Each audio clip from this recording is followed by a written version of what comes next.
তো মমতা ব্যানার্জির উচিত এতক্ষণ সুমোটো করে ধরে জেলের মধ্যে রাখে, অ্যারেস্ট করা। তার পরিবর্তে ছেড়ে রেখেছে। আমি আপনাদের কথা দিচ্ছি, আজকের পর থেকে আমি পুরো মানসিক প্রস্তুতি নিয়েছি, এদেরকে ছাড়া যাবে না। আমি ভাঙড়ের বিধায়ক হিসাবে, আমি আইনসভার একজন সদস্য হিসাবে অসীম সরকারবাবু যে কথা বলেছেন সংবিধানের পরিপন্থী, এই কথায় দাঙ্গা হতে পারে, হিংসা হতে পারে, এলাকায় বিশৃঙ্খলা হতে পারে, অশান্তি পাকে যেতে পারে, সেই মর্মে অসীম সরকারের বিরুদ্ধে ব্যবস্থা গ্রহণ করার জন্য আমি লিখিত অভিযোগ দায়ের করেছি। যদি পুলিশ প্রশাসন মমতা ব্যানার্জি এই বিষয়টাকে সিরিয়াস না দেখে, তাহলে কোর্টে যাব, আইনি লড়াই হবে। তবে একটা কথা বলে রাখি, কোরআন শরীফের বিরুদ্ধে বলেছে বলে অসীম সরকারের বিরুদ্ধে মামলা নস্যাৎ সিদ্দিক হয়েছে, এটা নয়। আমি আপনাদের কথা দিচ্ছি, আজকের পর থেকে আমি পুরো মানসিক প্রস্তুতি নিয়েছি, এদেরকে ছাড়া যাবে না।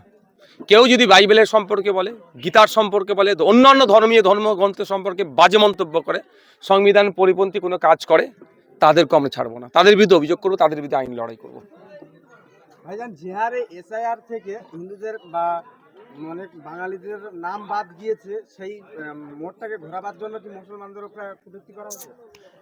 দেখুন, নাম বাদ কার গিয়েছে এখন কেউ বলতে পারবে কারো নাম বাদ গিয়েছে? আমার তো মনে জানা নেই কারো। 58 লক্ষ নাম বাদ গেছে, সেই 58 লক্ষর মধ্যে আমি বলেছি হইয়ে করার দরকার নেই। আপনার আমার যেই বুথে বাড়ি সেই বুথে খোঁজ নিই, বৈধ ভোটারে কি কারো নাম বাদ গেছে? মৃত ভোটার, দিয়ে আপনার শিফটিং ভোটার, অ্যাবসেন্ট ভোটার, এই তিনটে নাম বাদ গেছে। 58 লক্ষ। 58 লক্ষ তো কারো আমার কাছে রিপোর্ট আসলো না যে আমার নাম বাদ গেছে। কয়েকজনের গেছে, সেগুলো আবার ইনক্লুড করার জায়গা আছে।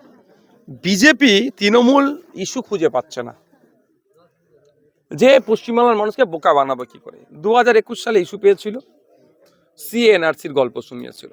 এখন কোনো ইস্যু খাচ্ছে না। এখন হিন্দু মুসলমানের মধ্যে বিভেদ তৈরি করা ইস্যু ওদের মূল। তো আমরা হিন্দু মুসলমান, আমরা যদি ওদের পাল্লায় পড়ি তাহলে ক্ষতি আমাদেরই হবে। বাংলাদেশে মাইনরিটিকে একজনকে দীপু দাসকে মারা হয়েছে বলে আন্দোলন হচ্ছে, শুভেন্দু অধিকারী থেকে শুরু করে অনেক হিন্দু আন্দোলন করছে। আমরা তো আন্দোলন করছি, আমরা তো প্রতিবাদ করেছি, আজকেও প্রতিবাদ আমি করছি। দীপু দাসের খুনি রান্না ছাড় পায়। পশ্চিমবঙ্গের মাইনরিটিদের অনেক হরাও মারা আছে, তারা মুখ খুলেনি। এটা হিপোক্রেসির গোডাউন। তো ওই জন্য আমি বলেছি যে বিদেশি সংখ্যালঘুর উপরে আক্রমণ হলে কান্না কষ্ট হয়, দেশের সংখ্যালঘুদের উপরে আক্রমণ হলে তাদের মালা পড়া, এটা কি দ্বিচারিতা? এটা বন্ধ হওয়া দরকার। আমরা দেশ বিদেশ বলে নয়, অন্যায় হলে তার বিরুদ্ধে কথা বলি। শুভেন্দু অধিকারী বারবার সংবিধান বিরোধী কথা বলছে, তাহলে মমতা ব্যানার্জি এই রাজ্য থেকে মমতা ব্যানার্জি কিছু বলছে না, কিন্তু কোনো মাইনরিটি যদি কোনো বিধায়ক বা কোনো কেউ যদি কিছু করে তার জেলে পড়ছে, বা আপনাকেও তো ওই জন্য তো বারবার বলেছি বিজেমূল, যে শুভেন্দু অধিকারী আর মমতা ব্যানার্জির মধ্যে একটা গোপন বোঝাপড়া আছে। পর্দার আড়ালে দোস্তি আর পর্দার সামনে কুস্তি। এটা যদি বাংলার মানুষ না বুঝতে পারে, কেউ ভাবছেন তৃণমূলের অত্যাচারের হাত থেকে বিজেপিকে ভোট দেবো, সেও বোকা বানবেন। আর কেউ ভাবছেন বিজেপিকে আটকানোর জন্য তৃণমূলকে ভোট দেবো, সেও বোকা বানবেন। সময় তুমি হার মেনেছো রক্তদানের কাছে, আর কিছুটা রক্ত করলে দান, একটি জীবন বাঁচে। রক্তদান মহৎ দান, রক্তদান মহৎ দান। রক্তে কত জীবন বাঁচে, রক্তভাবে পড়েছে ধারা। রক্তদানের আসল মানে একমাত্র তারাই জানে। একটা প্রদীপ যেমন হাজার প্রদীপকে জ্বালায়, কিন্তু নিজের আলো কমে না, তেমনি মানুষের মহত্ব অন্যকে মহৎ করে তোলে, নিজে না কমেও। মানুষের রক্তও তাই, মানুষের রক্তও তাই, না দিলে ওটা নিজের সঙ্গে এই পৃথিবীতে নিজের সঙ্গেই শেষ হয়ে যাবে। দিলে ওই রক্ত অন্যের জীবনের মধ্যে গিয়ে অন্যকে বাঁচিয়ে তুলবে, রক্তে অন্যের জীবন হয়ে বেঁচে থাকবে। এবং তোমার সেই রক্ত বংশানুক্রমিকভাবে মানুষের মধ্যে গিয়ে বহু মানুষের মাধ্যমে তোমার সেই রক্ত বেঁচে থাকবে।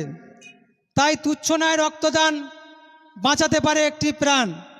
এই পৃথিবীতে যত মহৎ কর্ম আছে তার ভেতরে অন্যতম কর্ম হচ্ছে স্বেচ্ছায় রক্তদান।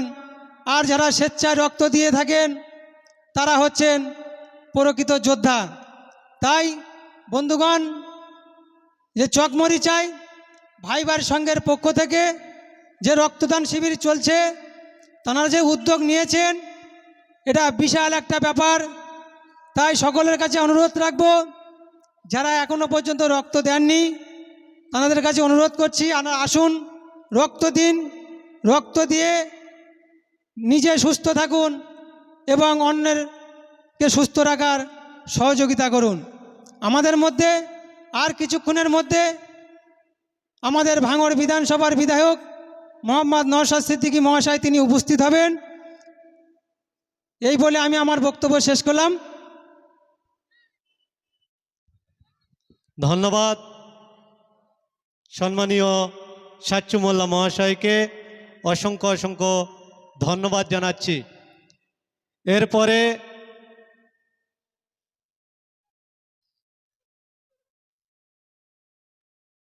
আমরা বক্তব্য রাখার জন্য অনুরোধ করছি চকমরিচা ভাই ভাই সংঘের যিনি পরোক্ষভাবে জড়িত হয়ে আছেন, সমাজের বুকে বিশিষ্ট সমাজসেবী হিসাবে যিনি চর্চিত মুখ, সম্মানীয় আলহাজ কায়ুম মোল্লা মহাশয়কে আজকে রক্তদান শিবিরের শুভকামনা নিয়ে দু চার কথা বলার জন্য অনুরোধ করছি। এবং সাথে সাথে সম্মানীয় রুলামিন ভাইকে আমরা স্টেজে আসার জন্য অনুরোধ করছি। বিশিষ্ট সমাজসেবী রুলামিন ভাই, আপনাকে স্টেজে আসার জন্য অনুরোধ করছি।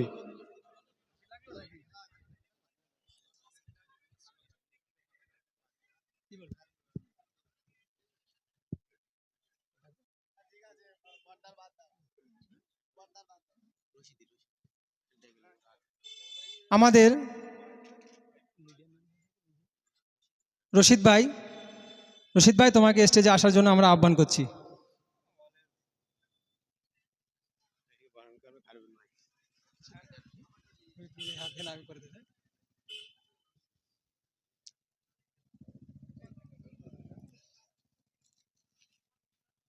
আমাদের মধ্যে উপস্থিত হয়েছেন আমাদের রশিদ ভাই এবং তাকে বরণ করে নিচ্ছেন কারিমুল ইসলাম মহাশয়।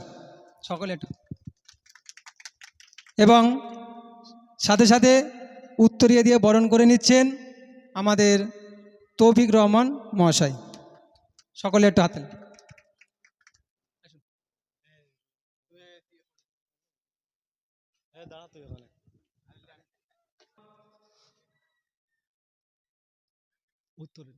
উত্তরণী পরিয়ে দিচ্ছেন আফরিজ রহমান।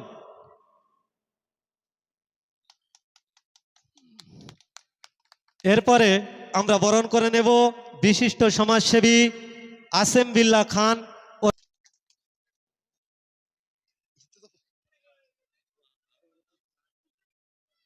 হ্যালো।